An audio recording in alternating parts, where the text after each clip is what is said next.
오늘 하나님께서 우리에게 주신 말씀은 사도행전 21장 17절에서 36절까지의 말씀입니다. 신약성경 225쪽에 있습니다. 사도행전 21장 17절에서 36절까지의 말씀을 같이 함께 봉독하시겠습니다. 예루살렘에 이르니 형제들이 우리를 기꺼이 영접하거늘 그 이튿날 바울이 우리와 함께 야고보에게로 들어가니 장로들도 다 있더라. 바울이 무난하고 하나님이 자기의 사역으로 말미암아 이방 가운데서 하신 일을 낱낱이 말하니 그들이 듣고 하나님께 영광을 돌리고 바울더러 이르되 형제여 그대도 보는 바에 유대인 중에 믿는 자 수만 명이 있으니 다 율법의 열성을 가진 자라. 내가 이방에 있는 모든 유대인을 가르치되 모세를 배반하고 아들들에게 할례를 행하지 말고 또 관습을 지키지 말라 한다함을 그들이 들었도다. 그러면 어찌할꼬 그대가 온 것을 들으리니 우리가 말하는 이대로 하라. 서원한 네 사람이 우리에게 있으니 그들을 데리고 함께 결례를 행하고 그들을 위하여 비용을 내어 머리를 깎게 하라.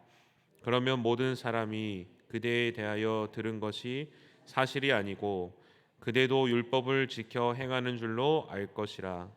주를 믿는 이방인에게는 우리가 우상의 제물과 음행을 피할 것을 결의하고 편지하였느니라 하니 바울이 이 사람들을 데리고 이튿날 그들과 함께 결례를 행하고 성전에 들어가서 각 사람을 위하여 제사 드릴 때까지의 결례 기간이 만기된 것을 신고하니라. 그 이래가 거의 참에 아시아로부터 온 유대인들이 성전에서 바울을 보고 모든 무리를 충동하여 그를 붙들고 외치되 이스라엘 사람들아 도우라. 이 사람은 각처에서 우리 백성과 율법과 이곳을 비방하여 모든 사람을 가르치는 그 자인데 또 헬라인을 데리고 성전에 들어가서 이 거룩한 곳을 더럽혔다 하니 이는 그들이 전에 에베소 사람 드로비보가 바울과 함께 시내에 있음을 보고 바울이 그를 성전에 데리고 들어간 줄로 생각함이러라. 온 성이 소동하여 백성이 달려와 모여 바울을 잡아 성전 밖으로 끌고 나가니 문들이 곧 닫히더라. 그들이 그를 죽이려 할 때에 온 예루살렘이 요란하다는 소문이 군대의 천부장에게 들리매 그가 급히 군인들과 백부장들을 거느리고 달려 내려가니 그들이 천부장과 군인들을 보고 바울 치기를 그치는지라. 이에 천부장이 가까이 가서 바울을 잡아 두 쇠사슬로 결박하라 명하고 그가 누구이며 그가 무슨 일을 하였냐 물으니 무리 가운데서 어떤 이는 이런 말로 어떤 이는 저런 말로 소리치거늘 천부장이 소동으로 말미암아 진상을 알 수 없어 그를 영내로 데려가라 명하니라. 바울이 층대에 이를 때 무리의 폭행으로 말미암아 군사들에게 들려가니 이는 백성의 무리가 그를 없이하고자 외치며 따라가미러라. 아멘. 소개팅에서 제일 듣기 싫은 이야기가 세 가지 있다고 하는데요. 혹시 아시나요? 네. 첫 번째로 축구 얘기라고 합니다. 예.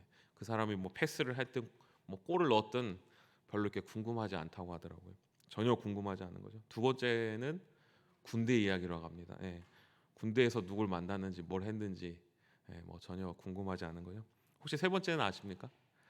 군대에서 축구한 얘기가 제일 이제 듣기 싫은 이야기라고 합니다. 그런데 왜 듣기 싫습니까? 누군가는 이 얘기하면 밤이 새도록 얘기할 수 있죠. 근데 누군가는 그냥 별로 안 듣고 싶은 얘기인 거죠. 왜 그렇습니까? 경험이 없으니까. 나는 별로 안 좋아하니까. 내 안에 그게 없으니까. 어떤 그것을 통한 어떤 기쁨 그리고 그것을 통한 어떤 경험 그것이 없기 때문에 서로 만나서 얘기했을 때 그걸 꺼내서 같이 나눌 수가 없는 것이죠. 그런데 성도의 삶이 바로 좀 이와 비슷한 것 같습니다. 그 사람과 내가 내 안에 있는 것이 같은 것이 있는 거죠. 그 사람과 내가 만났을 때 꺼내서 서로 보여줬을 때 같은 것을 꺼내서 보여줄 수 있는 것이죠. 무엇을 꺼내서 보여주는 것이 바로 성도입니까? 내 안에 있는 예수 그리스도. 내 안에 있는 예수 그리스도를 꺼내서 서로 보여주기 때문에 그 사람과 나의 관계가 돈독한 것이죠. 그리고 그 사람과 나와의 관계가 계속해서 이어지고 이야기하고 또 즐거운 것이 바로 성도의 관계라고 말할 수 있을 것 같습니다. 오늘 본문의 말씀에서도 바로 이런 성도의 관계를 이 사도 바울을 통하여서 좀 확인할 수 있게 되는데요. 오늘 17절의 말씀을 한번 같이 함께 봉독하시겠습니다. 예루살렘에 이르니 형제들이 우리를 기꺼이 영접하거늘. 어제 본문에서 이제 사도 바울이 자신이 예루살렘에 가면 핍박이 있을 것이라는 그런 성령님의 이제 음성을 듣게 됩니다. 그럼에도 불구하고 이제 끝까지 하나님의 나라의 일을 위해서, 하나님의 뜻을 위해서 예루살렘으로 내려가게 됩니다. 그런데 이제 예루살렘에 갔더니 누가 기다리고 있습니까? 바로 이제 예루살렘에 있는 제자들이 사도 바울을 기다리고 있습니다. 그런데 사도 바울을 어떤 식으로 이제 기다리고 있습니까? 형제들이 우리를 영접하였다라고 이제 이렇게 말하고 있습니다. 사도 바울과 예루살렘에 있던 제자들의 관계에 대해서 이제 설명하고 있는 단어가 무엇이라고 말하고 있습니까? 바로 형제라고 말하고 있는 것입니다. 왜 형제라고 말하고 있습니까? 예루살렘에 있는 사람들과 사도 바울이 진짜 형제였습니까? 잘 알고 계시듯이 피 한 방울도 섞여 있지 않은 사람들이었습니다. 그런데 어떻게 이 사람들이 형제라고 이렇게 쭉 말하고 있습니까? 마태복음 12장에서 예수님께서 이제 무리들을 모아놓고 하나님 나라 복음에 대해서 이제 가르치고 계셨습니다. 그런데 그때 누가 찾아옵니까? 예수님의 진짜 피를 섞은 이제 형제들이 찾아오게 되죠. 어머니 마리아와 형제들이 찾아왔습니다. 그런데 예수님이 그때 무엇이라고 선포하고 있습니까? 누구든지 하늘에 계신 내 아버지의 뜻대로 하는 자가 내 형제요, 자매요, 어머니다 이렇게 말씀을 하셨습니다. 진정한 예수님의 가족 식구는 하나님의 뜻대로 하나님의 말씀대로 살아가는 것이 바로 예수님의 형제요, 자매요, 어머니라고 하신 것입니다. 하나님의 뜻은 무엇입니까? 바로 이 세상 가운데 예수 그리스도를 보내신 그 예수 그리스도를 믿게 하신 것이 바로 하나님의 뜻이었던 것이죠. 예수 그리스도가 나를 구원한 생명의 주가 되시고 나를 인도할 참으로 구원자 되신다는 것을 믿고 예수님의 제자가 되고 예수님을 따르는 것이 바로 하나님의 뜻이었던 것입니다. 성도에게는 바로 이러한 공통점 딱 한 가지가 존재하죠. 무엇입니까? 바로 여기에 내 안에 이 내 마음속에 예수님이 있다는 것이죠. 예수님을 나의 주로 고백하고 그 고백을 믿고 그 고백 안에 살아가는 것이 바로 성도인 줄로 믿습니다. 오늘 이 시간 하나님 앞에 나와서 예배 드리는 이 모든 성도님도 이 마음 가운데 그 예수 그리스도가 있는 줄로 믿습니다. 그렇기 때문에 오늘 이 시간 여기에 모인 우리들은 무엇이 됩니까? 바로 예수 그리스도 안에서 형제며 자매가 되는 줄로 믿습니다. 우리가 무엇 때문에 전혀 모든 나이도 다르고 또 성격도 다르고 여러 가지 전혀 공통적으로 분모가 될 수 있는 것이 아무것도 없습니다. 그러나 예수 그리스도 안에서 예수 그리스도의 그 사랑 안에서 우리가 형제며 자매며 또 우리가 서로 함께하는 가족인 걸로 우리는 알고 있습니다. 사도 바울도 사실 예수님의 제자들의 형제가 될 수 있는 존재였습니까? 아니었습니다. 원래는 사실은 제자들에게 왼수였습니다. 아주 전혀 공통 분모가 없었습니다. 오히려 배척의 대상이었습니다. 그런데 사도 바울 안에 무엇이 들어갔을 때 그들의 형제가 되었습니까? 바로 예수 그리스도를 만나게 되었을 때, 예수 그리스도의 사랑이 충만하게 들어갔을 때 바로 형제라 사도 바울을 향해서 너가 형제다 이렇게 고백하게 됩니다. 그렇기 때문에 원래 우리도 하나님과 원수가 된 자였고 하나님과 벽이 있던 자였고 결코 하나님의 자녀가 될 수 없는 존재였지만 그리고 또 우리가 서로 연합할 수 없는 존재였지만 예수 그리스도의 사랑 그 끝이 없는 사랑으로 말미암아 구원받았기 때문에 우리 안에 그 사랑이 충만하게 넘쳤기 때문에 그 사랑으로 말미암아 모든 벽이 허물어졌기 때문에 우리는 그 예수 그리스도 안에서 하나가 되었고 형제가 되었고 자매가 되었을 줄로 믿습니다. 혹시 내 안에 벽이 생겨날 때가 있지 않습니까? 내 형제와 자매를 향해서 다른 것들이 기준이 되고 다른 것들로 판단될 때가 있지 않습니까? 형제와 자매로 보지 못할 때가 있지 않습니까? 그럴 때 한번 내 마음을 다시 한번 돌아봤으면 좋겠습니다. 내 안에 계신 예수 그리스도의 사랑이 충만한가? 나를 아무런 값 없이, 나를 아무런 공로 없이 하나님의 자녀로 삼아 주신 그 예수 그리스도의 사랑이 내 안에 과연 충만한가? 내 안에 예수 그리스도의 사랑으로 충만해질 때 그 모든 벽이 허물어지고 내 옆에 있는 지체들이 형제와 자매로 다시 느껴질 줄로 믿습니다. 그래서 그 벽이 허물어질 줄로 믿습니다. 그래서 사도 바울이 이제 예루살렘의 교회로 갔습니다. 그런데 거기서 사도 바울과 그 예루살렘에 있는 형제들, 야고보와 모든 제자들이 어떤 일을 하게 된다고 말하고 있습니까? 오늘 사도행전 말씀 17절과 18절의 말씀을 같이 한번 함께 봉독하시겠습니다. 예루살렘에 이르니 형제들이 우리를 기꺼이 영접하거늘 그 이튿날 바울이 우리와 함께 야고보에게로 들어가니 장로들도 다 있더라. 아멘. 오랜만에 이제 친구를 만나게 되면 무슨 이야기를 나누십니까? 뭐 이런저런 이야기를 나누고 뭐 근황을 묻기도 할 것입니다. 그런데 결국에는 가장 이제 재밌었던 것, 가장 기뻤던 옛 추억들을 이야기하게 됩니다. 그래서 저도 중학교 친구들을 오랜만에 만나게 되면 뭐 10여 몇십 년은 지났지만 옛날에 있었던 일, 우리가 가장 기뻐했었던 일, 야 그때 참 재밌지 않았어?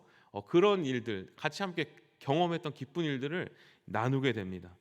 그리스도를 주로 고백하는 사람들이 만나면 하게 되는 일이 무엇입니까? 영접하고 문안했다고 오늘 말씀에 나오고 있습니다. 회포를 푸는 것입니다. 영접하다 이 말이 무슨 말입니까? 우호적인 마음으로 손님을 맞이하다, 기쁘게 대접하다 이런 말입니다. 사도 바울이 예루살렘 교회에 방문하여 야고보 장로를 만났을 때, 야고보와 장로들을 만났을 때 사도 바울이 문안하였다고 합니다. 그런데 이 영접과 문안의 과정에서 주로 행해졌던 일들이 무엇이라고 말하고 있습니까? 우리 19절과 20절의 말씀을 한번 같이 함께 봉독하시겠습니다. 바울이 문안하고 하나님이 자기 사역으로 말미암아 이방 가운데서 하신 일을 낱낱이 말하니 그들이 듣고 하나님께 영광을 돌리고 바울더러 이르되 형제여 그대도 보는 바에 유대인 중에 믿는 자 수만 명이 있으니 다 율법의 열성을 가진 자라. 아멘. 사도 바울이 형제들을 만나서 딱 한 일, 처음 한 일 그것이 무엇입니까? 내가 하나님께 받은 은혜, 하나님께 받은 사명, 하나님께서 나를 통해서 어떻게 역사하셨는지, 어떻게 일하셨는지 간증하게 되는 것입니다. 내 안에 있는 예수 그리스도가 내 안에서 어떻게 행하셨는지, 지금 나와 어떻게 동행하셨는지를 오랜만에 만났을 때 그 이야기를 나누게 되신 것이죠. 예수님을 주로 고백하는 형제 자매들이 모이게 되면 자연스럽게 터져 나와야 하는 것이 무엇입니까? 자연스럽게 서로를 영접하고 서로를 문안하면서 생겨나는 것이 무엇입니까? 내 안에 고백했던 예수님, 내가 주로 고백했던 예수님 그 믿음을 가지면서 살아갔던 경험들을 만나게 되면 자연스럽게 이야기하게 되는 것이 바로 성도의 모습이라는 것입니다. 하나님이 나에게 주신 은혜, 내가 만났던 하나님, 내가 만났던 예수님을 자연스럽게 서로 나누고 얘기하는 것이 형제 자매, 주 안에서 형제 자매 된 사람들의 모습이었다는 것입니다. 그렇기 때문에 우리가 모이면 어떻게 됩니까? 교회에서 함께 모이면 서로의 근황을 묻고 잘 지냈는지를 묻고, 그리고 또 한 주간을 살아가면서 내가 한 주간 동안 주님께서 나에게 주셨던 간증들, 주님께서 나에게 주셨던 은혜들, 예배를 통하여서 나에게 말씀하셨던 것들, 그것들을 자연스럽게 나누는 것이 바로 주 안에서 형제 자매된 사람들의 모습이라는 것입니다. 예전에 제가 부모님과 함께 살 때 이제 사촌 동생이 저희 집에서 며칠 이렇게 머물게 되었습니다. 근데 이 사촌 동생이 중학생이었는데요. 그런데 이제 식사를 하면서 아버지께서 너 이제 교회를 나가기 시작했다는 말을 듣고 너 교회 그럼 잘 다니고 있니? 이렇게 뭐 얘기하시다가 갑자기 예수님이 너를 사랑한다는 거 정말 너 믿겨져? 이렇게 갑자기 딱 물어보시는 겁니다. 근데 제가 속으로 아유 왜 갑자기 저런 얘기를 하시지? 그냥 뭐 이렇게 그냥 학교 잘 다니니 뭐 이런 교회 잘 다니니 이런 얘기만 하시지 왜 예수님 잘 믿어? 뭐 이렇게 너무 딱 갑자기 얘기하시지? 이렇게 속으로 제가 생각을 했습니다. 그런데 그 친구가 오히려 뭐 자기는 이런 예수님이 사랑을 이런 거라 생각하고 나는 이렇게 예수님이 저를 이렇게 사랑했다고 느껴요 하면서 막 갑자기 술술 이야기를 하는 것입니다. 근데 그때 그 모습을 보면서 신학생인 내가 전도사인 내가 오히려 더 저렇게 얘기하지 못한 것이 좀 부끄럽게 느껴지는 것입니다. 그 모습을 보면서 제 자신이 좀 부끄러웠습니다. 내가 예수님을 믿는 사람인데 예수님 얘기하는 게 당연한 건데 왜 예수님 얘기하는 것을 부끄러워했지? 그냥 자연스럽게 예수님을 주로 고백했기 때문에 그것을 말하는 게 당연한 것인데 왜 내가 부끄러워했을까? 내 안에 예수님이 부족했구나. 내 안에 예수님의 사랑이 부족했구나. 이렇게 느꼈던 경험이 있습니다. 우리는 사도 바울처럼 초대 교회 제자들처럼 이렇게 서로를 영접하고 서로를 문안하고 서로 함께 교제하고 있습니까? 혹시 내가 받은 바 내 안에 있는 그 예수님의 사랑을 그때그때마다 꺼내면서 보여주면서 함께 교제하고 있습니까? 혹시 우리 안에는 주저함이 있지 않습니까? 그러나 예수를 주로 고백하는 사람들의 모임, 형제 자매 모임에서는 어떤 것이 가장 중심이 됩니까? 내 안에 있는 예수 그리스도, 그것을 가지고 얘기하는 것이 당연하다는 것입니다. 내 안에 나를 구원해 주신 예수님, 나를 인도하여 주신 예수님을 함께 나누고 함께 교제하는 것이 그것이야말로 가장 아름다운 교제의 모습이고 그것이야말로 가장 당연한 교제의 모습이라는 것입니다. 혹시 내가 내 안에서 그리스도 안에서 주 안에서 형제 자매를 만날 때 예수님의 그 마음, 예수님의 사랑이 그때그때마다 나오지 않고 있다면 한번 나 자신의 마음 가운데 예수님의 사랑을 한번 다시 한번 돌아보기를 간절히 소망합니다. 우리는 예수 그리스도로 말미암아 천국이 약속된 소망이 있는 하나님의 백성인 줄로 믿습니다. 그런데 어떤 공로가 있었습니까? 전혀 없었습니다. 오직 하나님의 은혜로 말미암아 하나님의 자녀된 자들인 줄로 믿습니다. 그렇기 때문에 이 은혜를 가지고 있는 자들은 서로 함께 통할 수밖에 없습니다. 서로 밖에 이 은혜 안에서 하나 될 수밖에 없음을 믿습니다. 이 은혜 안에서 형제 자매가 될 수밖에 없음을 믿습니다. 또 우리의 모임의 주된 목적과 이유는 오직 예수 그리스도이심을 믿습니다. 우리가 교회에서 가정에서 모든 것들의 중심이 예수님이 될 수밖에 없음을 고백합니다. 왜 그렇습니까? 오직 예수 그리스도의 은혜로 살아가는 자들이기 때문입니다. 우리가 이 은혜를 잊지 않고 오늘 이 하루도 내 안에 있는 예수 그리스도를 가지고 내 안에 있는 예수 그리스도를 항상 꺼내면서 함께 공유하고 또 함께 그 사랑을 나누며 살아가는 우리 모든 성도님들 되시기를 간절히 소망합니다. 오늘 시간 같이 함께 기도하시겠습니다.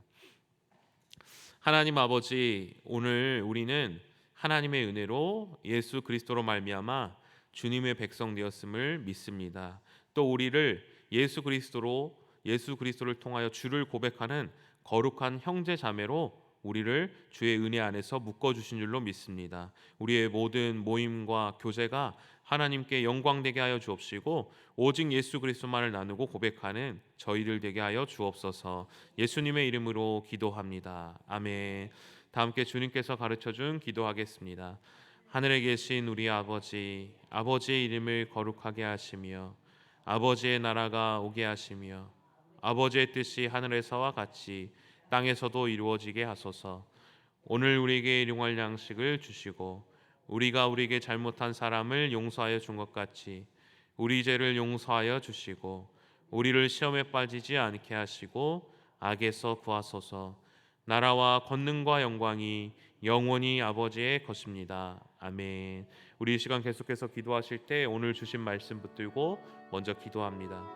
오늘도 아무런 공로 없이 나를 구원해 주신 예수님의 사랑으로 충만하게 하시고 누구를 만나든지 어디를 가든지 이 사랑을 가지고 모든 사람을 만나고 대할 수 있는 거룩한 성도 될 수 있도록 성령으로 충만하게 하셔서 오늘도 마땅히 기도할 바를 알게 하시고 이를 통해 모든 것을 합력하여 선을 이루시는 하나님을 경험할 수 있도록 가정을 위해서 기도합니다. 우리 가정이 말씀의 권위를 인정하고 말씀으로 살아가는 믿음의 가정 될 수 있도록 교회를 위해 기도합니다. 하늘의 복을 받아 세상의 복이 되라는 표어와 같이 하나님의 복을 먼저 누리고 그 복을 세상에 흘려보내는 제사장 된 교회 될 수 있도록, 또 이 나라가 하나님의 주되심을 열방에 전하는 동방의 예루살렘이 될 수 있도록 이 시간 주님의 도우심을 간구하며 함께 기도하겠습니다. 하나님 아버지, 은혜를 감사드립니다.